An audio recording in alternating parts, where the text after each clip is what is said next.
I think part of the reason he's not here is they don't think he's a great fit in Cliff Kingsbury's offense. That happens sometimes, not to the extent that you move on from a first rounder this quickly, but to go from 3 coordinators now, 4 quarterbacks, like 3 different schemes in 3 years is not easy. And somewhere along the line, they said, he's not playing outside for us. We got to kick him inside. He was moving to the slot. They like other guys as much, so he wasn't a fit perhaps. Was it more off the field? Was it more on the field? I don't know. But I can't tell you how surprising it was today to see that Jahan Dotson was being dealt. Something we brought up on the show as a possibility. But the last thing I'll say is I don't think Dan Quinn has a poker face. We learned that here. Think about the last week. I don't know who our number 2 is. You know, he can't praise Jamin Davis enough. He can't talk kindly enough about Emmanuel Forbes. Jahan Dotson comes up and he wants to tell you about Olamide Zaccheaus and De'Ami Brown.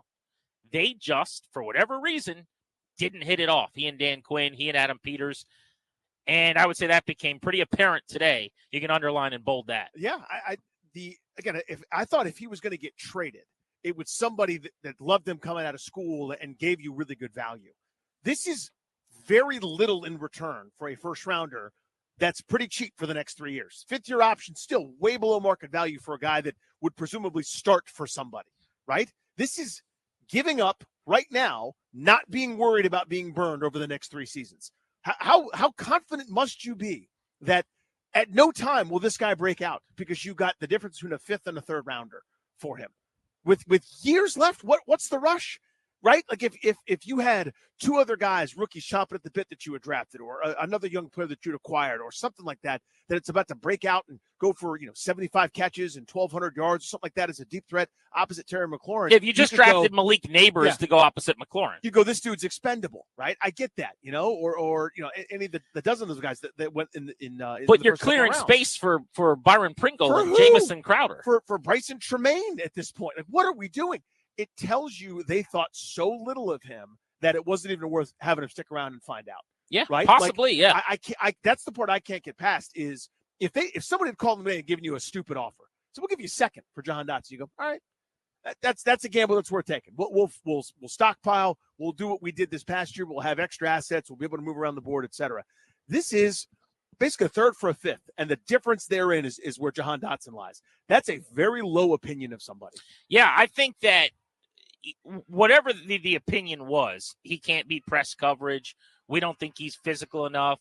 We can't see him being really good in the slot, and that's going to be the role in this offense. Like, I don't know what it was, but it's hard not to assume after you trade a guy for what they did that they just don't think that much of the player. The only caveat to that could be that if, in fact, there was something, like baggage-wise, and I even hate to speculate on that because Jahan Dotson's been such a good dude. It seemed like that. He's a great interview. Like, we had him on last year. We've had him on this camp already. Really, really good, interesting, thoughtful young man to talk to. And I like Jahan Dotson as a person, and I will root for him now as a player moving on. But I guess it is possible, if some of the rumblings that we've heard for 2 weeks now are true, they don't like his habits on the practice field or this about him or that about him, it could be a message-sending move too. Like, maybe they don't despise him as much as a player as what you're suggesting. And they just said, here's our chance to send a message. Having said that, I think there's got to be a little bit of column A and a little bit of column B. Because, to your point, the leftovers here aren't that good. I have a hard time seeing it because I happen to think this guy can play football. I saw it as a rookie. I know that in golf and in place kicking and at the plate in baseball, you go through these ruts. I have a hard time believing he'll just be in a rut for the rest of his career. But yeah, they obviously think, whether it's in this offense with Cliff Kingsbury or just period, he was not going to help them this year more than the guys they had, which is a pretty big indictment. Yeah, I mean, the message sent to me doesn't necessarily say a guy, again, with 3 years of control left, the former first rounder. The message could be you're inactive in week 1. The message could be you're benched and Zaccheaus and De'Ami Brown are running with the ones, and you're riding the bench till you get your act together. The message is a trade, is that we are no longer interested in your services. And if they'd gotten an unbelievable return, I'd go, okay. Well, a third rounder is a whole lot more valuable, though, than a guy that you're deactivating. If they viewed it that way. In other words, if they viewed it as he's down the depth chart enough or he's in our doghouse that he's not going to play, then I'd ship him for a third rounder, too. I mean, that ain't nothing.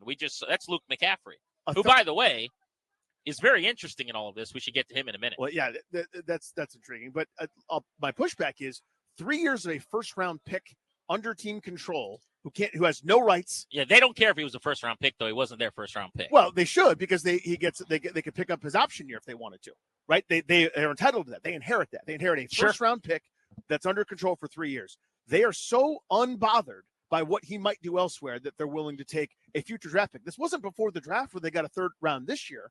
They got next year's third rounder. There's plenty of patience. So if he goes for 600 yards this year, they're going, we're fine. We'll make it up on the back end with another Luke McCaffrey. To me, this is like such a jarring, further down than I thought indictment. I thought he was going to struggle for some playing time, but they gave him up for, again, that gap between a third and fifth rounder. I'm blown away by it. I did not see that coming. Yeah, I don't know what to tell you other than that. I think their receiver room all of a sudden is one that it's hard to imagine they're not going to add to. Could this be the first of a couple of moves? Maybe now you take that draft pick, you take some of the compensation they've gotten back in deals today. Jahan Dotson, remember, they traded a draft pick, Cade York coming over, the kicker as well, which we could talk about. But, and then try to add another wide receiver maybe at some point. I think that could still be in play. Their number 2 wide receiver at this moment has 12, 5, and 12 catches over the last 3 years. 29 total in Dyami Brown for 476 yards. And about a quarter of those came in one game on 2 catches against the Tennessee Titans. Yeah. Remember, he had the 75 and the 30-yarder for a 100-yard game. Take that out of the equation. His career is 27 catches for around 375 yards.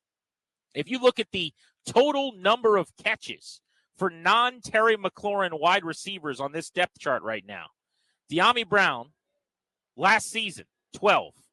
Olamide Zaccheaus, 10. Luke McCaffrey, a rookie, 0. Jamison Crowder, 16. And Byron Pringle, 14. None of the other 5 guys in camp right now had a single catch combined for 0 last year. And all of that is to say that Adam Peters and Lance Newmark in this front office, Dan Quinn, they're betting huge on Dyami Brown to come of age, on Olamide Zaccheaus to be a ton better than he's been the last couple of years in terms of productivity, or they just think Luke McCaffrey's ready to ride. I don't know which of those 3 that they're really putting their eggs in the basket of, but they clearly either have another plan, they're positioned to make a move now to operate plan B, or the confidence in the rest of that group is stunning. It makes, honestly, not being more interested in Brandon Ayuk make no sense to me. If you knew all along you might cut Jahan, well, I guess he was never going to get cut, but you might trade him. He might not be on the roster. You clearly weren't smitten with him. It's even weirder that they weren't in on Ayuk. Or anybody in the draft or otherwise early on. The only way this makes sense to me is if it's Mission Impossible style, and right before the first game, Cliff Kingsbury rips off that form face mask, and he's actually Greg Roman, and they're just going 2 tight ends all the time, and we're just going to run a 2016 Ravens offense or something like that. I've been screaming about this receiver position for months. The pushback to me was, well, Jahan Dotson. I didn't think much of him, and neither did they, it seems like. There is a lot of confidence that somebody in that room is going to step up and do enough. Maybe multiple somebodies that don't have a lot of pelts on the wall. That is a scary proposition to me.